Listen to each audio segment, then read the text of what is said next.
Hello, আসসালামু আলাইকুম। আজকে আমি দেখাবো ব্রয়লার মুরগি কিভাবে কারি করতে হয়। তো এখানে আমি পেঁয়াজ আগে ভেজে নেব, তারপরে আলু ভেজে নেব বাদামি করে, পেঁয়াজও বাদামি করে ভেজে নিয়েছি। তো তারপরে এখন আমি মুরগির মাংসটা মশলা দিয়ে মাখিয়ে 20 মিনিটের জন্য রেখে দেবো। তারপর 20 মিনিট পরে আমি চুলায় বসিয়ে দেব। তো এখানে আমি হাফ চামচ টেস্টি সল্ট দিয়ে দিলাম, তারপরে লবণ, তারপরে জিরা ধনিয়া গুঁড়া, তারপর আদা রসুন বাটা, হলুদের গুঁড়া, মরিচের গুঁড়া এবং তেজপাতা, দারচিনি, এলাচ এবং পেঁয়াজ যেটা আমি ভেজে রেখেছি, ধনিয়া পাতা, কাঁচামরিচ, এটা দিয়ে ভালোভাবে আমি মাখিয়ে নিলাম হালকা পরিমাণে পানি দিয়ে। এখন আমি 20 মিনিট পরে চুলায় বসিয়ে দেব। তো দেখো চুলায় বসানোর পরে কত সুন্দর হয়েছে কালারটা। এখন আমি দিয়ে দিলাম 1 চা চামচ চিনি।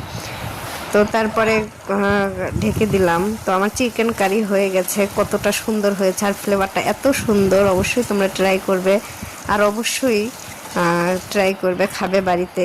আর আমি খিচুড়ির সাথে এটা পরিবেশন করব। তো এতটা সুস্বাদু, খেলেই বুঝবে। আল্লাহ।